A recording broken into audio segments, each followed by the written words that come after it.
Hello po muli mga kababayan, magandang gabi. Pag-usapan naman po natin ngayon itong tungkol sa controversy ng PCSO, itong tungkol sa mga lotto winners.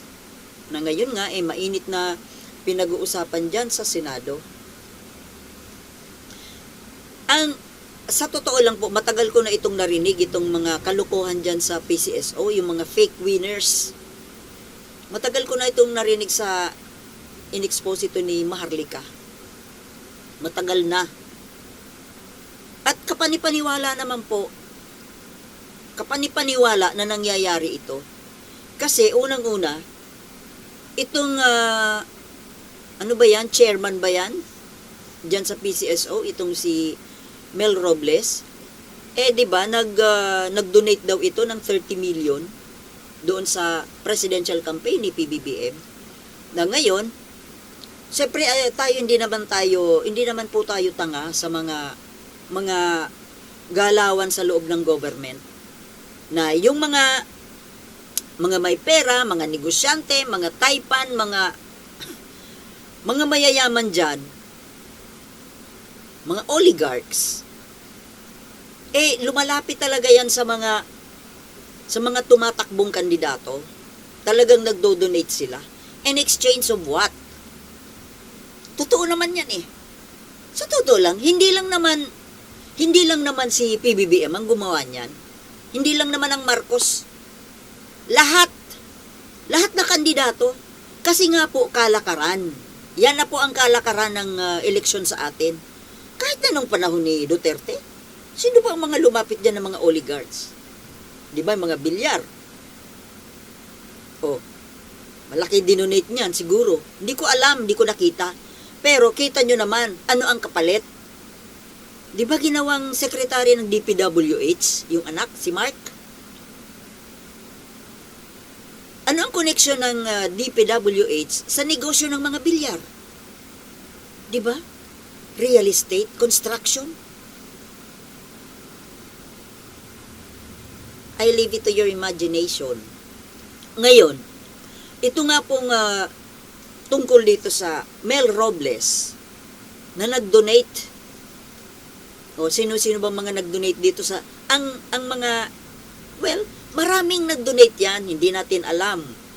Pero ako, doon sa mga in-expose ni Buljakera, isa sa mga nag-donate dyan, ito ngang yung close friend ni PBBM, ito nang, ano niya ngayon,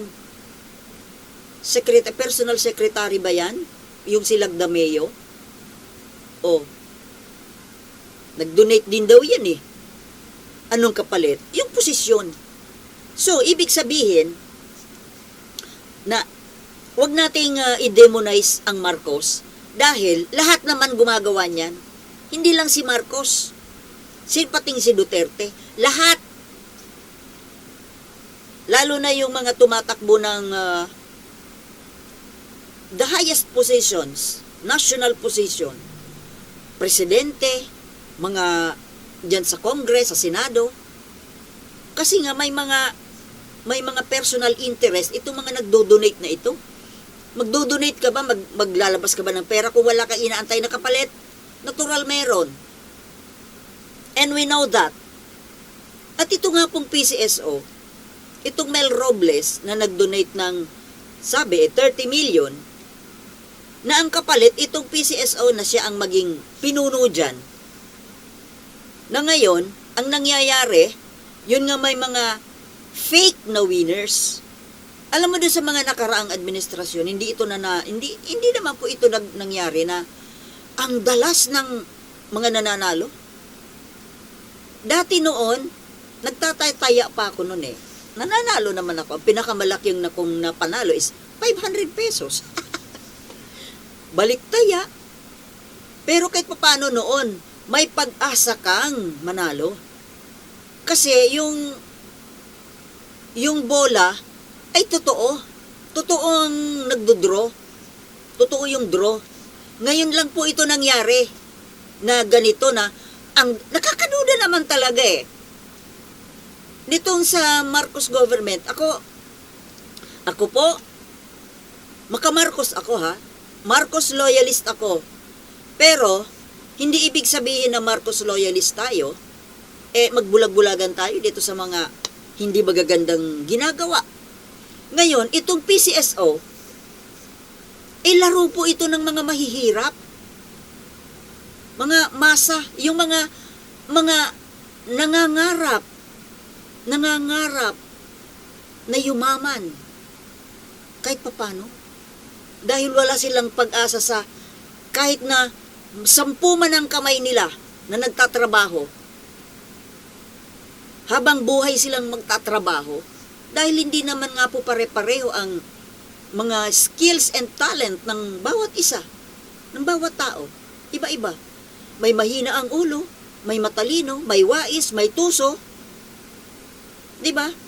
Kaya ito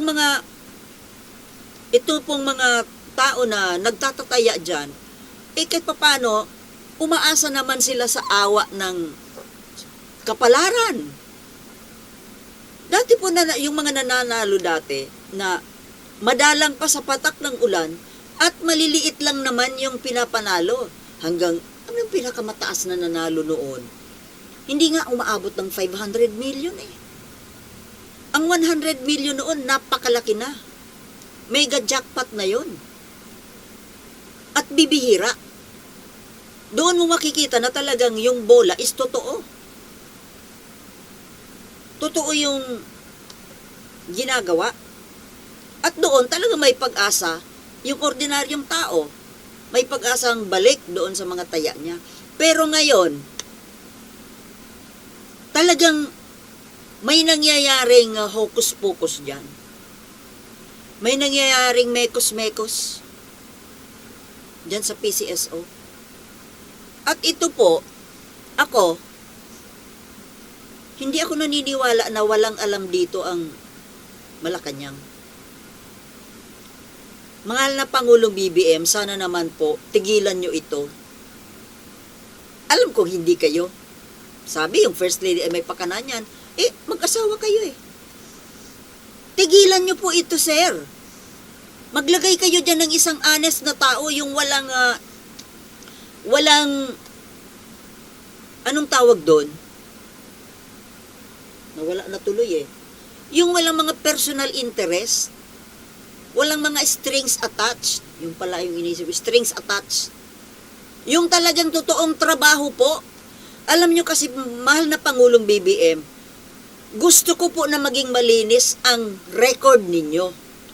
Gusto ko maging malinis ang tingin sa inyo ng taong bayan. Sana po alisin ninyo itong mga balasubas na ipinaglalagay dyan. Siguro ko naman sa haba ng panahon na nagpapanalo kayo ng, naniniwala ako. Sorry, naniniwala ako na itong mga nananalo na ito, na yung sabi tropa ni Mel Robles, naniniwala ako. Kasi nga po, nakapagtataka naman talaga na ang dalas-dalas, napakadalas ng panalo at pagkalalaki ng panalo. Ngayon, sino po ba ang kinakawawa dito? Yung mga mananaya, yung maliliit na mga taong tumataya, na nagbabakasakali na maawa sa kanila ang kapalaran. Wala na silang pag-asa ngayon. Actually, dati ako nagtataya ako sa loto. Yun nga nananalo ako ng baliktaya, 500. Yung kapatid ko, hanggang ngayon tumataya, hindi lang isang numero. Minsan, 50 pesos. Magkano na bang taya ngayon? Huling taya ko noon, 24 pesos na eh. Magkano hindi ko na alam, di na ako tumataya dahil ganitong nalaman ko na may ganito. Para ako, wag na kayo magtatataya hanggat si Mel Robles ang nandiyan dyan. Wag kayong tataya. Sinabi ko na yun sa kapatid ko eh. Wag kang magtatataya kasi alam ko na may hukos-pokos dyan. Wala, tuloy pa rin siya. Pero alam daw niya. Ano ba yun? Alam mo pala na may kalukuhan dyan, tataya ka pa, sasayangin mo yung 100 piso mo. Hindi, oy. Alam nyo, ang lugi dito, yung maliliit na mananaya, yung mga nandiyan na naimbak na mga ibinabayad dito sa mga nanalo, galing yan dito sa mga taya ng maliliit na tao. Itong mga nanalo na ito, naman silang, kagaya nitong, ang sabi ni Maharlika, sorry may mga sinasabi rin na may mga expose naman si Maharlika na kapanipaniwala, na itong si Thinking Pinoy nananalo ito? Pinapanalo? Tumaya ba yun? Natural hindi. O di, tapos hindi naman tumaya, doon napunta yung milyon-milyon. Daang-daang milyon. Natural hindi lang si Thinking Pinoy yan Marami yan, tropa nga Tropa ni Mel Robles at si Mel Robles mismo. At kung sino man ang dyan sa mataas, dyan sa Malacanang na may kinalaman dyan, siyempre, kumikita din yon, of course. Pwede ba tigilan nyo na po yan? Sumusuporta ako sa Marcos government. Pero kung ganito naman po na inaapi ang maliliit, hindi ko naman kayo kinukontra. Support pa rin ako sa inyo, sa Marcos government. Dahil may habol ako dyan sa ginagawa ninyo. Sino naman ang susuportahan ko? Wala namang ibang matino. Kaso kung makakasira po sa inyo, ako'y nakikiusap. Natigilan po ninyo ang mga activities ninyo na makakasira sa inyo. Makakasira sa inyong presidency, makakasira sa Marcos government, makakasira sa pangalang Marcos. Sana po panatiliin ninyo na malinis ang pangalang Marcos. Dahil sa ngayon po, nasisira na po. Ang dami-daming mga paninira, wag naman po ninyong palabasin na totoo. Umpisahan nyo po dito sa PCSO. Please. Sinasabi ko po ito dahil unang-una, itong si Mel Robles, sa tagal ng panahon na siya ang humawak, imposibleng hindi pa niya nabawi yung 30 million na i-donate niya sa campaign ni Bongbong Marcos. Sobrang bawing-bawi ka na, Mel Robles. Kaya tama na. Halatang-halata naman, kahit anong sabihin mong pagde-deny, halatang-halata. Kumita na kayo, including First Lady, kung totoo na. Siyempre, natural, lahat ng nangyayari sa gobyerno, hindi naman pwedeng walang alam ang Malacanang. PBBM, sir, please, palitan nyo na yung Mel Robles na yan at gawin nyo ng makatotohanan ang pagbola, ang draw. Kawawa yung mga taong kinukutungan ninyo ng 20-20 pesos o magkano ba? 50 pesos na yata. Na itong natitirang hope nila para yumaman man. At saka isa pa nga po, masisira kayo. Pwede ba?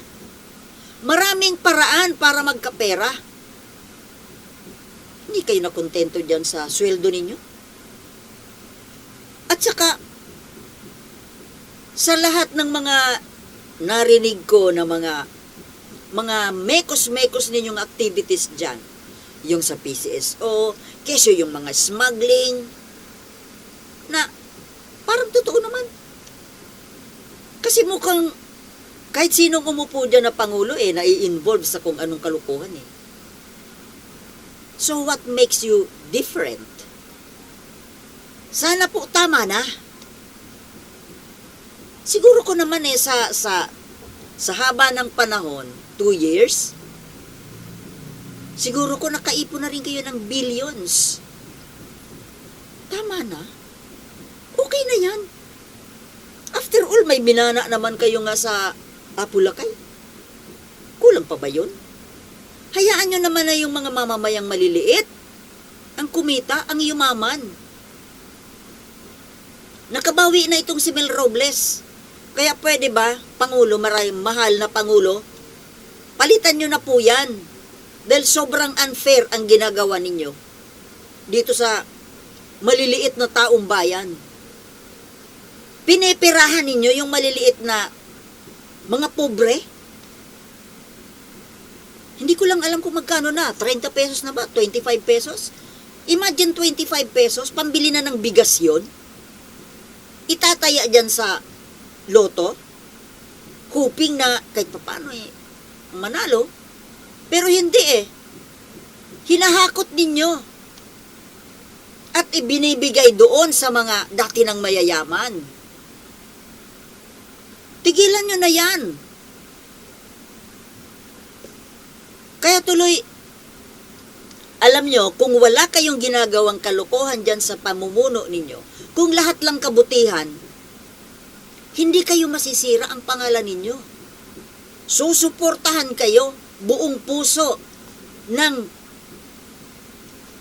90% ng sambayan ng Pilipino. Bakit ko sinabing 90%? Kasi hindi rin natin na mawawala, matatanggal yung 10% na mga gahaman.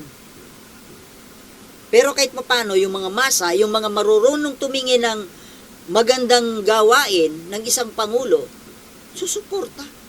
Dapat wala kaming makitang kabalbalan, kasamaan, anomalya, korupsyon. Iwasan nyo po yun para pangalagaan nyo yung sana yung magandang pangalan na Marcos. Huwag nyo namang sirain. At saka, huwag lang sa pangalan ninyo. Serbisyo. Maawa naman kayo dito sa mga mahihirap na ito na isinusugal yung last money nila na 25 pesos. Tapos, kukuhanin lang ng mga hindi naman nagpakapagod dyan. Please, pakiusap, mahal na Pangulo. Di ba mga kababayan, tama hindi? Okay. See you in my next vlog. Maraming salamat sa panonood.